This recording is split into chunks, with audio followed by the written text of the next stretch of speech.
আসসালামু আলাইকুম। Hello everyone, কেমন আছেন?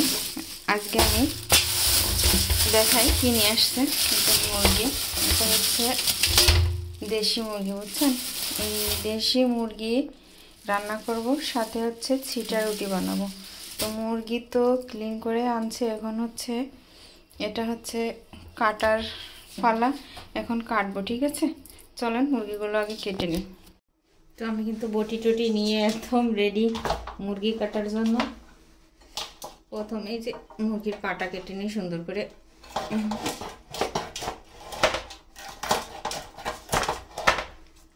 এটা কিন্তু দেশি মুরগি, ছোট ছোট দেখে আবার ভাবেন না যে সোনালি। সোনালি না, এটা হচ্ছে দেশি মুরগি। তো মুরগিগুলোকে অনেক পাওয়া, এটা তো উল্টে চলে যাচ্ছে।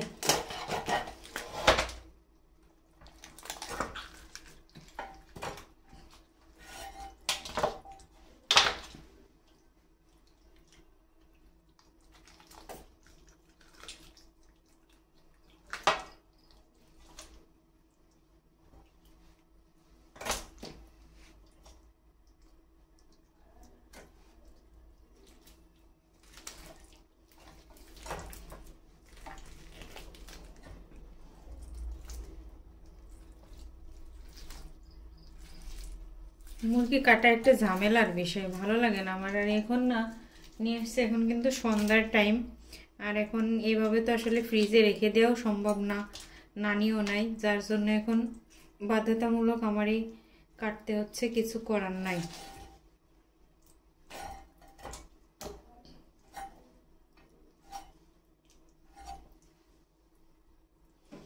রাখার জন্য তো কিছু নিয়ে আসলাম না, এই যে আমার কাজকর্ম শুধু উল্টো পাল্টা, বুঝছেন? রাখার জন্য কিছুই আনি না আমি।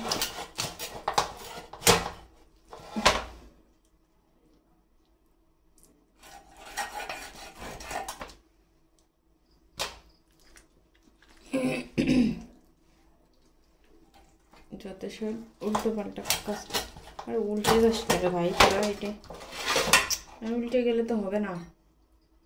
উল্টে গেলে আমি কাটবো কিভাবে গো?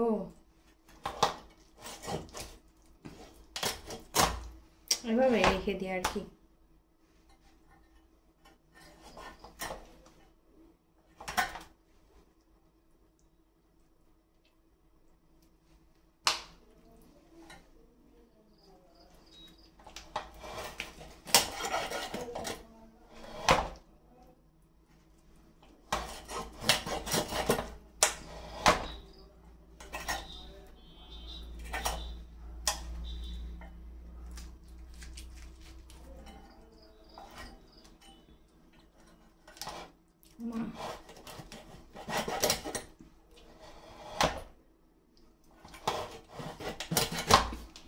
উল্টে যাস করে ভাই তোরা, শক্তি নাই মনে হচ্ছে আমার গায়ে, একদম উল্টে পাল্টে অস্থির হয়ে যাচ্ছে।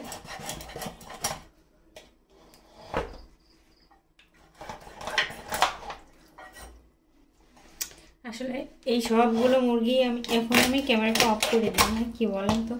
কারণ মুরগি কাটা আমার কাছে ঝামেলাকর মনে হচ্ছে, এতক্ষণ ধরে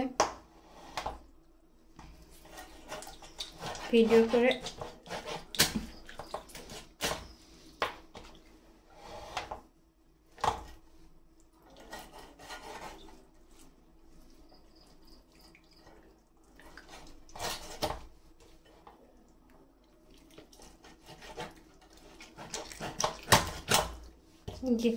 একটা মুরগি কাটা কিন্তু শেষ হয়ে গেছে, দ্রুতই তো হয়ে গেল কাটা আমার মুরগি। এবার হচ্ছে মাথা, এটা কি ছিল? এটা তো অনেক লম্বা দেখা যাচ্ছে, দেখছেন? টুন টুন টুন টুন টুন। মোরগের মাথার ফুল, তার মানে এটা মোরগ, এটা বড় দেখা যাচ্ছে যে।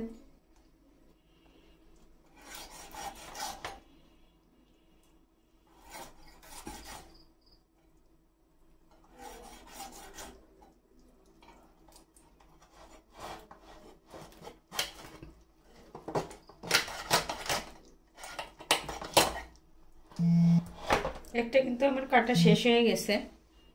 দেখেন আর একটা মুরগি কাটছি, এর পেটের মধ্যে না ডিম, কি সুন্দর দেখছেন?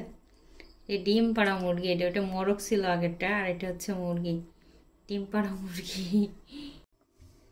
আমি কিন্তু অফ ক্যামেরায় মাংসগুলো সব কেটে নিয়েছি। এখন হচ্ছে যেটুকু রান্না করব, একটা মুরগি রান্না করব, আসলে 3টা মুরগি রান্না করার কোনো প্রয়োজনই নেই আমার এখন, কারণ বাসায় লোক একদম কম, 2-3 জন মানুষের জন্য 3টা মুরগি রান্না করার কোনো প্রয়োজন নেই। তো একটা মুরগি আমি রান্না করবো। এখন হচ্ছে এটা সুন্দর করে পরিষ্কার করে দেবো।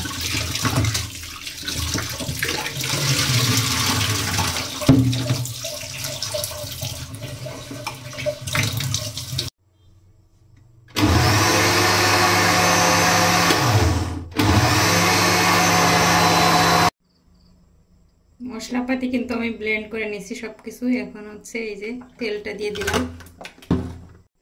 এবার তেলের মধ্যে এই যে লং, এলাচ, গোলমরিচ, চাচা লাগা, ওগুলো আমি দিয়ে দেব।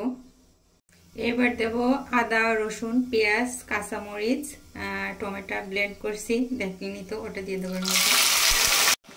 এবার এই যে এখানে লবণ, হলুদ, মরিচ সব দিয়ে দিয়েছি, দিয়ে এবার মশলাটা সুন্দর করে কষিয়ে নেব।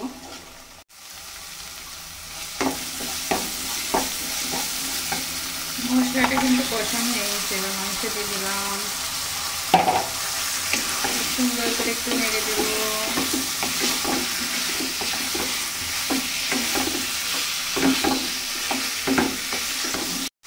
একটু গরম পানি দিয়ে দিয়ে এর মধ্যে।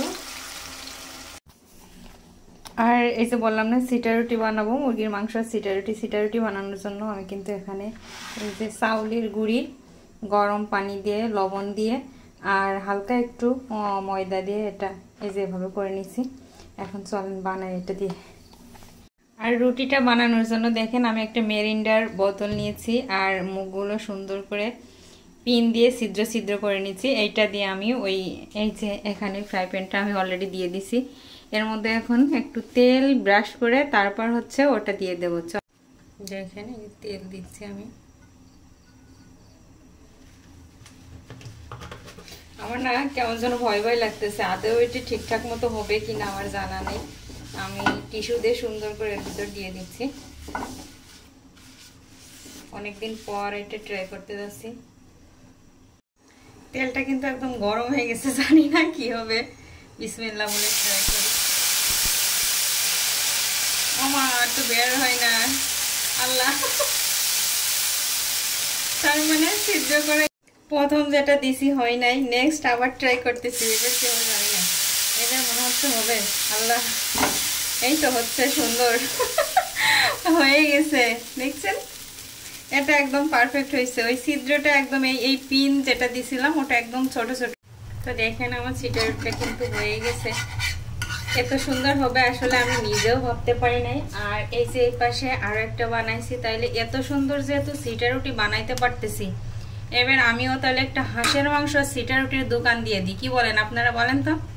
আর এখানে আমার কিন্তু মুরগির মাংসটাও রান্না করা শেষ। এখন কিছু কাঁচামরিচ আমি ওর মধ্যে দিয়ে দেব, জাস্ট 2-3 মিনিট রাখবো এই কাঁচামরিচের ফ্লেভারটা আসা পর্যন্ত। তারপর এভাবেই কিন্তু আমি ঝোল ঝোল রাখবো, যেহেতু রুটি দিয়ে খাওয়ার জন্য একটু ঝোল রাখতেই হবে।